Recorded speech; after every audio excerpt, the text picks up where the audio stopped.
Muito boa tarde, são exatamente 13 horas enquanto eu gravo esse vídeo.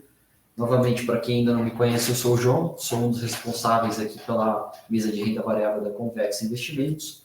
E o intuito aqui desse vídeo é trazer um pouco, né, dos acontecimentos aí do último mês, no caso do mês de setembro, e tentar também trazer um pouco quais são as perspectivas do mercado para aqui para frente. Sempre tentando deixar as coisas de maneira clara, né? Inclusive eu já peço para quem estiver vendo esse vídeo, se tiver algum tipo de sugestão ou se ficar alguma dúvida, por favor, entre em contato com o seu assessor, né? Para que a gente possa deixar o formato desse vídeo aqui cada vez melhor, né? E mais claro para todos os investidores e nossos clientes. Agora, no dia 18 de setembro, a gente teve decisão de juros no Brasil e também nos Estados Unidos. Aqui no Brasil, a gente teve, agora na tela, uma elevação, né, de 25 bips, levando a taxa de 10,5% ao ano para 10,75%, enquanto nos Estados Unidos a gente teve um corte, né, de 50 bips, levando essa taxa para o intervalo de 4,75% a 5% ao ano. Essas decisões trouxeram um cenário bem distinto, né, para o Brasil em comparação a outros mercados globais. A gente teve aí uma valorização do real, né, dado que o diferencial aí de juros entre o mercado americano e brasileiro aumentou. Teve também um bom desempenho de commodities ali no dia seguinte, mas os ativos, né, locais, principalmente aqui, estou falando de bolsa, né, eles tiveram uma performance ruim, dado que as taxas, né, de juros futura tiveram uma elevação. E isso acaba, né, impactando a valuation das empresas, e isso acabou sendo um pouco ruim para o nosso mercado aqui, principalmente porque a gente segue ainda com essa situação complicada, né, de cenário fiscal, que muitas vezes, embora a gente tenha uma política monetária tentando diminuir a inflação, ancorar as expectativas lá na frente, o fiscal acaba não ajudando, né? Então, muitas vezes o cenário de política monetária acaba sendo jogado pelo ralo, né? Então, mesmo com o juros subindo aí agora, a gente continua tendo expectativas de inflação crescendo, né, para 25, para 26, vou falar um pouco disso mais à frente. Mas, enfim, só para trazer aqui um pouco do que aconteceu, né, nas decisões de juros, que é algo extremamente importante aí para o mercado.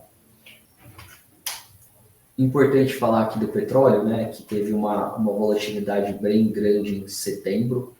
A gente pode acompanhar aqui pelo gráfico, né, que começou ali o mês, o preço do Brent, né, mais ou menos em $76, né, por barril, chegando aí a basicamente abaixo, né, do patamar ali de $70. E, enfim, né, voltando para 74, caindo de novo aí para o próximo 70, e nos últimos dias aí chegou a ultrapassar a marca de 80, né, sendo corrigido aí hoje devido a uma quebra de expectativas, né, nos estímulos ali por parte da China, que o mercado esperava. Vou falar um pouco mais disso depois, mas eu queria trazer aqui de maneira um pouco simplista, né, quais são os fatores, né, que sustentam aí o preço do petróleo, né, e que deixam que o preço do barril fique um pouco mais caro, né. Basicamente, o corte de juros, né, nos Estados Unidos, porque como a gente teve agora 50 bips, né, e a perspectiva de que continue caindo, né, os juros lá na frente, porque isso evita uma desaceleração no país e aumenta, né, o consumo de commodities de maneira geral, no caso, né, commodities energéticas.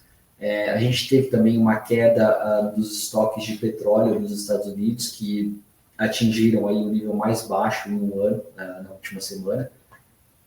E a gente tem, talvez o fator principal aqui, são as tensões ali que seguem crescendo no Oriente Médio, e isso acaba influenciando, né, de maneira algo que o barril, né, continue subindo. Aí do lado baixista, né, quais são os fatores aqui? A gente tem uma incerteza, né, por parte aí de investidores, qual vai ser o impacto real, né, dos estímulos aí que estão ocorrendo lá na China, né? De novo, vou falar um pouco mais sobre isso mais à frente. A gente tem a possibilidade, né, de que exista um cessar-fogo lá no Oriente Médio, embora isso seja improvável, né, que aconteça agora no curto prazo. E um outro cenário também menos provável ainda é que ocorra, né, uma recessão nos Estados Unidos. Então, vemos aqui de maneira geral que os fatores, né, altistas aí para preço de petróleo seguem influenciando de maneira mais forte, dado, né, o que vem acontecendo aí com o preço do barril ultimamente. Agora no dia 1, né, isso saiu aí nos jornais, o Irã atacou Israel, né, foram lançados aí em torno de 300 a 400 mísseis, né, contra o país, o que intensificou, né, as tensões aí já existentes no Oriente Médio. A força, né, a força de defesa de Israel informaram que a maioria dos mísseis, né, eles foram interceptados, e em resposta, né, o Benjamin Netanyahu, né, primeiro-ministro de Israel, prometeu uma retaliação, né, contra o Irã, e isso trouxe uma aversão, né, ao risco, né, nos mercados, porque não se sabe exatamente o que vai acontecer, né, a partir desse ataque, né, não sabe qual vai ser o tamanho, né, desse contra-ataque aí de Israel. Existe uma possibilidade, né, também cada vez maior dos Estados Unidos se envolver, né, que acabou manifestando apoio aí, né, de maneira irrestrita, né, a Israel. A gente tem também uma ameaça, né, de algumas facções no Iraque de atacar bases americanas caso os Estados Unidos apoiem aí essas retaliações de Israel contra o Irã. Então, assim, toda essa situação, né, que está acontecendo ali, cada vez, né, maior, faz com que o mercado fique reticente, né, até porque existe a possibilidade do fechamento do Estreito de Hormuz, né, que é uma rota ali vital, né, para a cadeia de suprimentos ali, né, de petróleo, e isso pode, né, elevar o preço do barril ali para algo próximo a $100 o barril, né? Então, por toda essa perspectiva da situação piorar, né, lá no Oriente Médio, o preço de petróleo acabou subindo, né? Então, ainda, né, no dia 3/10, de novo, né, com essa situação do mercado antecipar, né, uma retaliação ali de Israel ao Irã, e inclusive existe a possibilidade, né, de Israel atacar bases, né, instalações de petróleo do Irã. Então, tudo isso, né, novamente, impacta muito ali o preço de petróleo, até porque é importante mencionar, né, o Oriente Médio ele é responsável por aproximadamente 1/3, né, da produção mundial de petróleo. Agora, falando um pouco sobre China, né, o Banco Central chinês lançou aí várias medidas, né, para apoiar a economia em busca de alcançar a meta de crescimento ali anual de cerca de 5% do país. O governador, né, do Banco Popular da China, basicamente quais foram as medidas, né? Eles reduziram o nível de reservas obrigatórias que os bancos precisam manter, então isso aumenta um pouco a liquidez do mercado. E também, né, ajustaram algumas taxas, né, redução de valores mínimos para compra de segundas residências em algumas províncias ali na China, e também a diminuição de juros, né, sobre hipotecas já existentes. É importante falar que foi a primeira vez ali em mais ou menos uma década, né, que medidas como essas foram implementadas de maneira conjunta, né, então isso demonstra uma urgência, né, na situação, e isso fez, né, com que os mercados chineses tivessem uma performance bem positiva agora, né, em setembro, né, e comecinho de outubro. Bom, por que é importante, né, os estímulos chineses aqui para o Brasil? Basicamente porque existe uma melhora, né, no preço de minério de ferro e de petróleo, né, e a nossa bolsa, né, como todo mundo já sabe, é mais carregada, né, desses papéis de Petrobras, né, e a própria Vale, né, que tem uma contribuição ali maior para o Bovespa. Aqui para trazer o gráfico para vocês da performance da Vale, né, mais ou menos ali quando iniciou-se, né, os estímulos ali por parte da China, a Vale tinha atingido ali, né, um piso ali de R$ 56, voltando aqui para próximo de 65, né, isso a gente está falando aqui mais ou menos, né, de uma valorização de 14%, tá, em questão ali de 5 dias, tá? Os preços até acabaram tendo uma correção, né, principalmente hoje, né, que existiu aí uma certa frustração, né, por parte do mercado com os novos estímulos que esperavam, né, por parte da China, mas voltando aqui, né, a gente ainda encontra, né, uma performance positiva aí da Vale, né, nesse espaço bem curto de dias, né, em torno de 6%, que favoreceu a nossa bolsa local aqui. Mesma coisa para a Petrobras, tá? Né, principalmente a gente aqui pegando o finalzinho de setembro, né, toda essa valorização aí de petróleo, né, dada a situação do Oriente Médio, também esses estímulos aí por parte da China, fizeram que o papel ali, né, enfim, fosse ali dos seus 35 reais ali, atingindo praticamente 38 e de novo corrigindo hoje, né, pela mesma situação da Vale. Como eu falei, hoje existia uma expectativa, né, do governo ali da China apresentar novas medidas, né, de apoio econômico, que no caso aconteceram, mas isso frustrou, né, os agentes ali de mercado, porque esperavam, né, um anúncio de um pacote ali de aproximadamente 140 bilhões de dólares, né, no curto prazo, e o pacote anunciado foi algo em torno de 28 bi de dólar. Então, ficou muito aquém, né, do que o mercado esperava. Então, isso resultou, né, nessa perda aí de fôlego, principalmente de commodities, né, petróleo, minério de ferro e também nas bolsas chinesas, que acabam impactando, né, principalmente a nossa bolsa aqui, porque, como eu já disse, né, é muito dependente aí desse rol de commodities, né. Bom, e agora resta saber, né, se em algum momento posterior vai existir, né, novas medidas ali por parte da China, né, para fortalecer o mercado e a economia.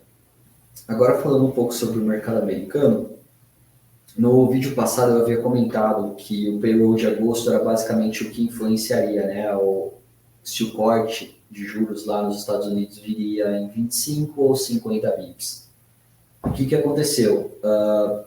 Os Estados Unidos criaram ali 142 mil vagas de trabalho, que ficou abaixo, né, do esperado, e trouxe uma leitura positiva de maneira geral, porque isso confirma o esfriamento, né, do mercado de trabalho ali, sem que isso empurrasse a economia para um território de recessão. Então, né, o Fed acabou optando ali por cortar em 50 bips, enquanto o mercado esperava um corte em torno de 25 bips. Agora, sobre a inflação, né, o CPI de agosto nos Estados Unidos também veio em linha com as expectativas, com uma alta ali de 0,2%, e nos últimos 12 meses essa inflação caiu de 2,9% para 2,5%. Então, isso confirma, né, que a inflação, né, o CPI, está se acomodando e se aproximando, né, para a meta de 2% do Fed. Legal mostrar esse gráfico aqui, que mostra, né, a evolução ali do CPI. Vamos considerar que o CPI headline, né, que seria basicamente o índice cheio, né, que a gente vê aqui que, né, na linha azul, ela vem, né, caindo aí nos últimos meses e se aproximando aqui dos 2%. Um outro índice que mede a inflação nos Estados Unidos é o PCI, né, que na verdade é a principal métrica de inflação que é usada pelo Fed, e ela subiu 0,1%, né, no mês passado, também em linha com as expectativas, acumulado de 12 meses, 2,5% para 2,2%, e de novo, né, se aproximando aí dessa meta de 2% que o Fed busca. Então, esses dados de inflação reforçam que o Fed provavelmente vai continuar cortando as taxas de juros. É claro que é difícil a gente saber quais vão ser os próximos passos do Fed, mas tudo indica que será um corte de 25 bips. Aqui, essa ferramenta, né, da CME, né, do CME Group, mostra, né, que hoje a taxa aqui em 4,75, 5%, né, o intervalo, e existe uma probabilidade de 87% de essa taxa vir para o intervalo de 4,50 e 4,75. Então, né, isso indica que há uma chance muito maior aí do Fed vir a cortar 25 bips agora em novembro. Agora, na sexta-feira, dia 4/10, saiu novamente os dados aí do payroll, agora de setembro, né, onde foram adicionados 254 mil empregos no mês de setembro, isso muito acima, né, da previsão, que era de 140 mil novos empregos. E esse, né, ele foi o maior crescimento em 6 meses, e superou, inclusive, a média dos últimos 12 meses, que era de 203 mil. Então, isso trouxe, de certa forma, um alívio no sentido de o mercado deixar de enxergar uma recessão lá na frente, né, porque o mercado de trabalho continua aquecido, e reforçou, né, o corte aí agora em novembro na taxa, né, de juros americana em 25 bips. Agora, vindo aqui para o cenário doméstico, né, cenário brasileiro, a gente teve IPCA de agosto, que apresentou uma deflação de 0,02%, né, que foi ligeiramente melhor aí do que o esperado. Nos últimos 12 meses, a gente teve um acumulado do IPCA que caiu de 4,5% para 4,24%, né, após esse dado aí de agosto. De certa forma, essa inflação ela trouxe, né, um respiro aí, principalmente vindo de serviços, né, que apresentou aí um sinal um pouco mais, né, mais baixo aí, embora ainda existe um viés altista, né, dado que o mercado de trabalho aqui no Brasil continua bem apertado, inclusive tem alguns, né, outros vieses altistas aí para a questão do IPCA, que seria basicamente um aumento, né, da bandeira tarifária indo para o patamar 2, que, enfim, é pressionada aí pela seca que a gente está passando, né, que acaba contribuindo, inclusive, para uma piora, né, aí da inflação de alimentos, né, dado que a produção, né, de alimentos ela pode ser impactada, né, dado esse cenário aí hídrico do Brasil. Isso, né, vai jogando as expectativas de inflação lá para 2025, para 2026, próximas aí do teto da meta, né, que é 4,5. Então, mostrando aqui agora, né, as expectativas aí para o IPCA segundo o boletim Focus, né, que é basicamente aí uma média, né, uma mediana de vários agentes aí financeiros, né, do mercado. Então, a gente vê aqui, né, que tanto o IPCA para 2024 ali se aproximando, né, de 4,5%, quanto 25% também, ultrapassando ali quase, né, ultrapassando ali a marca dos 4%. Então, isso que a gente fala, né, que as expectativas, né, da inflação estão sendo desancoradas, né, como a gente consegue ver aqui, tanto 24 quanto 25, a partir de abril deste ano, elas, né, subiram forte, né, e isso traz, né, todo esse cenário de volta, né, do juros aqui subindo, né, e uma piora, né, dessa questão do cenário inflacionário aqui no Brasil. Como todo mundo já sabe, inclusive foi um ponto que eu toquei bastante no primeiro vídeo, né, a gente passa por uma situação fiscal aqui no Brasil bem complicada. E setembro foi um mês bem desafiador nesse sentido, para os ativos, né, brasileiros de maneira geral, que só não foi pior por causa da melhora das commodities, né, como eu falei, petróleo e minério de ferro que acabaram subindo aí pela questão de estímulo da China, e também a situação do Oriente Médio, onde deu um certo suporte para a nossa bolsa aqui local. Depois eu vou trazer os dados aqui, né, de como todos os índices e a bolsa, né, se comportaram aqui durante o mês de setembro, mas eu queria antes trazer alguns dados fiscais, né, do mês de agosto. Basicamente, a dívida bruta do governo federal em relação ao PIB, né, ela subiu para 78,55%. Esse é o nível mais alto desde outubro de 2021, que atingiu ali nessa época 79,51%, né, a relação dívida PIB, e o déficit nominal, né, do setor público, ele atingiu 90,4 bilhões agora em agosto. E o Tesouro, né, ele projeta uma estabilização da dívida pública entre 81% a 82% do PIB, isso até 2028. E isso vai em contraste, né, inclusive com uma recente afirmação aí do secretário do Tesouro Nacional, Rogério Serão, que ele tinha garantido, né, que a dívida não ultrapassaria ali a marca de 80%. E isso parece cada vez mais distante, né? Então, todo esse cenário aí de discrepância, né, onde a gente vê um crescimento de receitas por parte do governo, né, arrecadação crescendo cada vez mais, e mesmo assim a gente tem, né, uma expansão aí muito acelerada, né, dos gastos por parte do governo, e isso, de novo, apesar de ter uma arrecadação crescente, a dívida também vem aumentando, né? Então, o quadro fiscal aqui no Brasil, ele permanece, né, como a principal fonte de incerteza, né, e sem uma mudança, né, significativa nisso, vai ser muito complicado, né, os ativos aqui de risco terem uma performance melhor, né, do que vem acontecendo aí até o momento, né? Então tem todos esses desafios aí fiscais para serem vencidos. Agora, no dia, né, na noite ali de 1 de outubro, a Moody's, né, uma agência de classificação de risco, aumentou, né, a nota ali, elevou, né, a nota de risco do Brasil, indo de BA2 para BA1, né, inclusive com uma perspectiva positiva de que isso possa melhorar mais à frente. Como eu disse, a situação fiscal do país, né, ela vem se deteriorando, mas mesmo assim, né, a gente recebeu essa notícia aí da Moody's, né, que, enfim, o Brasil hoje apresenta um melhor risco de crédito, né, soberano, e existe a perspectiva de isso melhorar. Agora, vindo aqui, né, para baixo, né, só para mostrar como que essas notas são classificadas, né? Então, tem 3 praticamente agências ali que fazem, né, as principais agências, na verdade, que fazem essa classificação.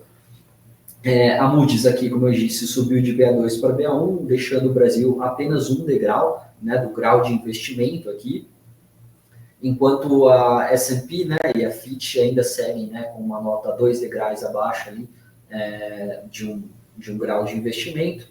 E isso daqui é importante, né, para o Brasil no sentido de trazer investimentos por parte aí de outros países, né, porque muitos fundos, né, muitos investidores, eles consideram que o país ele só está apto, né, a ser investível, digamos assim, a partir de um certo grau de risco. Então, tem muito fundo de pensão, muito investidor grande que só acaba trazendo dinheiro para cá a partir, né, de uma nota ali considerada como grau de investimento, né? Então, o Brasil voltando aqui para esse patamar pode trazer um fluxo muito positivo aqui para a gente, principalmente em relação ao dólar, né, que pode ceder em relação ao real, e também as taxas de juros, né, futuras que, enfim, acabam, quanto maiores, né, acabam dificultando a vida aqui dos ativos de risco, né, de bolsa de maneira geral.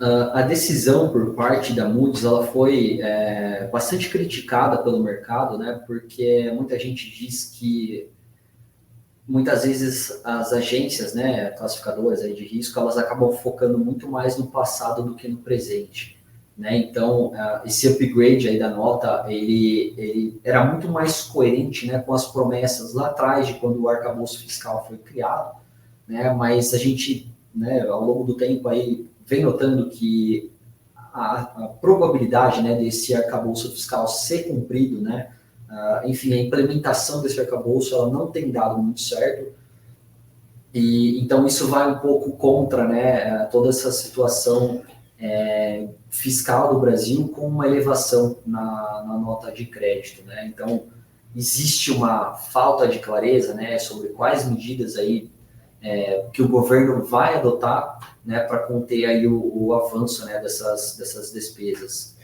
Agora, trazendo aqui para vocês o Asset Strategy, né, publicado agora no começo de outubro, né, Asset Strategy aí valendo para este mês, não houve, né, nenhuma alteração no sentido de alocação, né, por classe de ativo.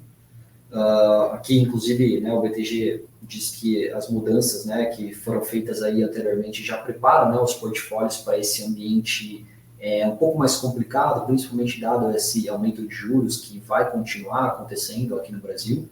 Inclusive, a gente consegue ver isso, né, aqui nesse gráfico, né, onde demonstra a expectativa tanto do Boletim Focus, né, quanto do próprio BTG, para as curvas, né, de juros. Então, a gente vê aí até o primeiro trimestre aí do ano que vem, né, do ano de 2025, essa taxa provavelmente ali ficando entre 12 e 12,5, né? Lembrando, a gente está hoje em 10,75, né? Então, a gente está falando aqui, né, de um aumento aí de praticamente 1,25, talvez 1,5%, né, na taxa Selic. Provavelmente subindo ali um pouco mais, né, talvez até 2,5, e permanecendo assim até o terceiro trimestre de 2025, porque a partir daí, provavelmente, né, as expectativas ali de inflação, né, vão estar ancoradas, talvez levando essa inflação ali mais próxima para a meta de 3%, e aí, a partir desse momento, o Copom pode preparar ali uma queda de juros um pouco mais substancial para, quem sabe, no final ali de 2025, levar essa taxa de juros para voltar aqui, né, para casa dos 10,5, e quem sabe cair um pouco mais, né, a partir ali de meados de 2026. Aqui algumas projeções, né? Então, 2024, né? O PIB vem crescendo cada vez mais, né? Todo o boletim Focus a gente vê com um aumento, né, da perspectiva ali do PIB para 2024 e para 2025. Taxa de desemprego, né, também ali esperada em torno de 7,20 para 2024, 7,30 para 2025. Selic, como eu disse, né, provavelmente agora no final de 2024 a gente vai ter uma taxa terminal de 11,75, subindo lá para casa dos 12,5, provavelmente voltando no final de 25 para 10,75, 10,5, né? O IPCA de 24 fechando acima, né, do teto ali de 4,5, que, né, provavelmente pode voltar ali para casa dos 4%, talvez menos, né, se a situação fiscal do país melhorar. E câmbio, né? O câmbio que melhorou bastante, chegou a atingir 5,70, né? Mais ou menos ali no meio do ano passado, no meio do mês passado, perdão.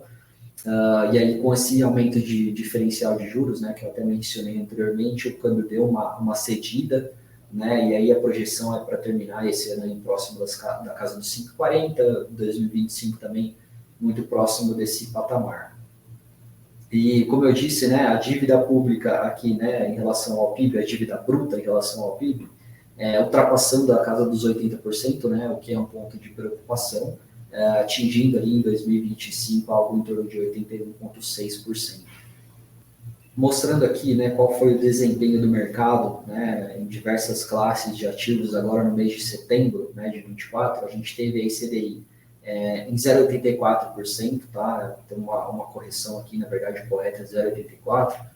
A gente teve a inflação, né, medida ali pelo IMAB, que é mais ou menos os IPCA+, né, títulos públicos IPCA+, com uma performance negativa, né, porque como a gente viu esse aumento, né, dos juros futuros, isso acaba impactando, né, o valor, né, desses títulos, então a gente teve uma performance negativa para os prazos mais longos, né, do IMAB. Quando a gente traz para a inflação curta, o impacto dessa subida de juros não é tão significativo, então a gente ainda teve uma performance de 0,40 positiva. E aqui, de novo, né, a inflação longa mesmo, né, IMAB 5+, novamente, é a mais impactada, né, por um aumento de juros, então teve uma performance negativa. Então, muitas vezes, alguns clientes, né, se perguntam, pô, mas eu tenho um fundo lá que é IPCA mais 6,5, IPCA mais 7, e a performance do fundo foi ruim. Por quê? Porque a duration, né, de todos os papéis que estão dentro desse fundo, elas acabam sendo longas, né? Às vezes duration de 10, 11, 12 anos. Então, quando a gente vê a taxa de juros futura aumentando, o impacto disso, né, no preço desses títulos que estão dentro desse fundo, ela acaba trazendo, né, um impacto negativo, e aí o preço desses títulos cai.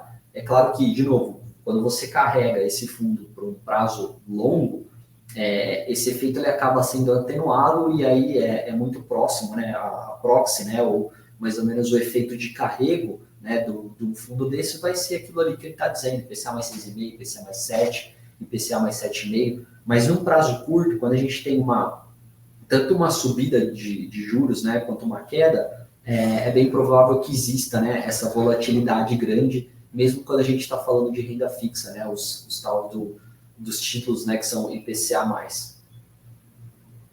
Aqui prefixado, né, teve uma performance positiva de 0,34, prefixado longo também impactado por aumento de taxa de juros longa, né, negativa em menos 0,37. E aqui, né, trazendo para ativos de bolsa, né, de maneira geral, a gente teve o Bovespa com menos 3,08% aí negativo no mês de setembro, que só não foi pior, de novo, por causa de petróleo e do minério de ferro.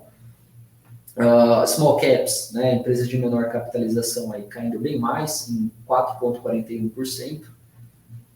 O índice financeiro aqui também caiu bem forte, né, menos 5,73%, aí basicamente os bancos, né.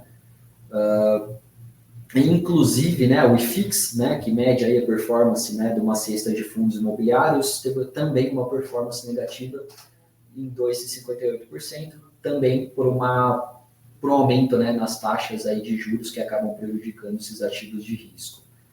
Performance, né, aqui o relatório mostra em BRL e USD, né, mas qual foi a apreciação ou a depreciação, né, do dólar? Na verdade, ele caiu 3,30% em relação ao real, né? E aqui a gente teve o ouro, né, se destacando. O ouro em BRL subiu 1,38%, enquanto em dólar subiu aproximadamente 6%. Bom, então a estratégia de alocação não mudou, né? Os perfis aí conservador, balanceado, sofisticado, todas as classes de ativo aí se mantiveram, né, no mesmo percentual. Então, só relembrando aqui, né, carteira conservadora, renda fixa 81%, sendo 65% pós-fixado, 16% inflação, nada de pré-fixado. A gente tem aí retorno absoluto, né, ou fundos multimercados aí em 8% e ações em 6%. Falei isso no primeiro vídeo, né, e destaco aqui novamente, não é porque a carteira é conservadora que não possa ter, mesmo que em um percentual pequeno, algum ativo de maior volatilidade. É claro que isso depende da quantia, né, que cada um tem investida. Então, quanto maior, né, o valor que você acaba tendo investido, isso permite com que você não precise do dinheiro num prazo curto e possa, então, alocar, né, alguma parcela ali do seu portfólio em ações, por mais que tenha, né, de novo, um perfil mais conservador, né, cabe no portfólio de todo mundo ações. Inclusive também alguns ativos alternativos, né, alternativos aqui a gente está falando principalmente de fundo imobiliário, né, para investidores mais conservadores, e aí, né, o BTG opta por deixar de fora criptoativos, tá? Uma carteira mais conservadora. Quando a gente vem aqui para o balanceado, a gente está falando de um percentual de 64,5% renda fixa, sendo 30% pós-fixado, 32%, né, inflação, enfim, é um valor bem maior aí, e pré-fixado em 2,5%. Tá? Quando a gente vem para multimercado, 14%, ações também a gente já sobe aqui em 8 pontos percentuais, né? Dá para alocar um pouco mais, e alternativos aqui em 7,5%, já começando a carregar alguma coisa em criptoativos. Lembrando aqui que quando a gente está falando de criptoativos, ultimamente a gente tem visto eles terem uma performance muito mais correlacionada com o mercado, né, do que há anos atrás, principalmente por uma questão de liquidez, né? Quando o mercado americano começa a cortar juros, a gente vê um aumento de liquidez e aí muitos investidores acabam indo para esses ativos de maior risco, né, que, enfim, são os criptoativos. Então, em cenário como esse, né, de uma queda de juros lá no mercado americano, isso pode favorecer, né, esses ativos de maior risco, né, considerando aí os criptoativos. Indo aqui para sofisticado, a gente tem renda fixa em 51%, né, basicamente metade da carteira, sendo 20% pós-fixado, 27% em inflação e 4% aqui em pré-fixado. Multimercados, 18%, né, ações já aqui praticamente 1/5 da carteira, né, 21%. Enquanto alternativos, a alocação é de 10%, aí trazendo já um pouco mais aí de fundo imobiliário e também 1% aí de criptoativos.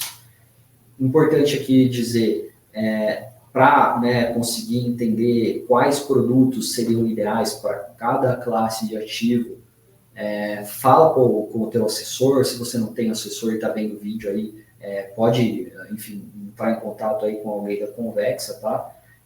Para que a gente possa ajudar aí vocês a alocar uma carteira, né, dado o teu perfil, para buscar aí, né, enfim, alcançar os objetivos, né, de cada um como investidor. Aqui eu queria trazer mais um relatório aqui do BTG, publicado agora, né, no dia 30 de setembro, onde mostra quais as empresas aí que são mais e menos impactadas, né, com o aumento aí agora da Selic. Basicamente, né, o que o relatório está mostrando aqui? Hoje, né, a situação aí das empresas, elas apresentam uma situação um pouco melhor, né, em relação aí ao período de 2015 e 2016, onde a gente tinha uma dívida líquida EBITDA em torno de 2,9%, que é bem alto, né? Embora isso tenha aumentado aí em relação a 2022 e 2023, esse índice ainda continua um pouco confortável, né? E aqui, as empresas que, né, resumindo, né, as empresas que têm maior parcela de dívidas atreladas à Selic acabam sofrendo mais. E quais são essas empresas? Né? Aqui a gente está falando de varejistas, de locadoras de veículos e principalmente, né, as imobiliárias. Né? Enfim, essas três classes de ativos aí acabam estando um pouco mais expostas, né, a essa situação de aumento da Selic. Claro que nem todas as empresas do varejo, nem todas as locadoras de veículos, nem todas as imobiliárias, né? Inclusive tem algumas imobiliárias aqui que têm um poder de caixa, né, um pouco mais, mais confortável e acaba não sofrendo tanto, né? Mas aí, de novo, né, a gente tem que se aprofundar um pouco em cada uma das empresas e aí, de novo, para quem quiser saber um pouco mais, né, como isso pode se traduzir aí na tua carteira, fala com o teu assessor. E voltando aqui, né, a gente tem também empresas que têm um caixa líquido, né, que basicamente tem um caixa maior do que a dívida ali de curto prazo. Então aqui a gente está falando de bancos, seguradoras, né, que acabam sofrendo menos. Outros nomes aqui, a VEG, né, empresa conhecida de todo mundo, a B3 e a Ambev, acabam sofrendo menos. E aqui também eles trazem o exemplo da Cury Plano em Plano, e a Direcional também, né, que, como eu disse, são empresas imobiliárias, né, que estão em um setor exposto, mas essas empresas aqui, apesar de estarem, né, no setor imobiliário, elas acabam possuindo, né, caixa líquida, né, não tem alavancagem e acabam não sofrendo tanto aí com o impacto da Selic. Aqui, para mostrar, né, um gráfico aí de como veio, né, toda essa situação aí de dívida líquida e EBITDA, né, das empresas aqui no Brasil. Então, de maneira geral, a gente atingiu um ponto mais baixo em 2022, crescendo aí agora para 1,8, né, provavelmente se mantendo em 1,8 em 2025. Então, ainda assim, um patamar consideravelmente menor aqui do que a média, né, desses últimos 10, 12 anos. Agora, o que se espera, né, para o mês de outubro? Bom, o cenário externo, ele continua, né, oferecendo aí oportunidades favoráveis, né, para o Brasil, principalmente com essa queda de juros nos Estados Unidos, que é impulsionada, né, por essa desaceleração da inflação, e por ainda, né, existir aí um crescimento econômico forte, né, no mercado de trabalho americano, e também pelo aumento, né, de liquidez aí que está sendo promovido, né, através desses estímulos aí da China, que provavelmente ainda, né, vai ter novos estímulos. Então tudo isso acaba favorecendo bastante o nosso cenário doméstico aqui. A gente segue, né, com ativos de bolsa aqui sendo negociados a preços considerados bem atrativos, né, com uma posição técnica leve, né? Então, de certa forma, a nossa bolsa ela está muito leve, né? Tem muita pouca gente alocada, principalmente quando a gente fala de investidor estrangeiro. Mas a gente segue aí com esse fantasma, né? Do risco fiscal, né? Que faz tempo, né? Que a gente passa por essa situação. E sem esse ajuste, né, adequado aí nas contas públicas, dificilmente a gente vai poder enxergar um rally agora no final de ano. Também é importante dizer, né, que as mudanças estruturais aqui agora no orçamento de 2025 ainda podem acontecer. O Senado ali, o Congresso estava, de certa forma, um pouco em stand-by aí, dada a situação, né, que a gente estava passando por eleições municipais, mas agora, né, passando aí esse primeiro turno das eleições, a gente pode talvez esperar alguma coisa aí, né, que possa acontecer nessas próximas semanas, no sentido de tentar melhorar aí a situação fiscal do país. Alguns dados aqui para ser divulgados, né, o IPCA de setembro, que vai ser divulgado agora na quarta-feira, dia 9, mais precisamente amanhã, existe uma projeção de alta aí de 0,46%, então a gente depende aí bastante desse dado para tentar entender quais vão ser os próximos passos aí de decisão de política monetária aqui, né, no Brasil. E também uma coisa que pode aí ajudar bastante, né, como eu disse, as expectativas, né, em torno de novos estímulos aí por parte da China. Eu já falei aqui no vídeo que hoje mesmo, né, saiu um pacote ali que veio abaixo do que o mercado estava esperando, mas o governo chinês, de maneira geral, está fazendo o possível, né, para atingir essa meta de crescimento de 5%.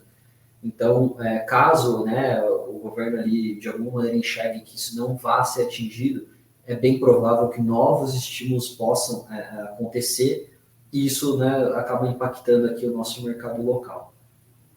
Bom, já falei bastante. Novamente, se ficar alguma dúvida, se tiver alguma sugestão, a gente está aberto, né, para melhorar aí as próximas edições dessa série aqui de vídeos e até a próxima.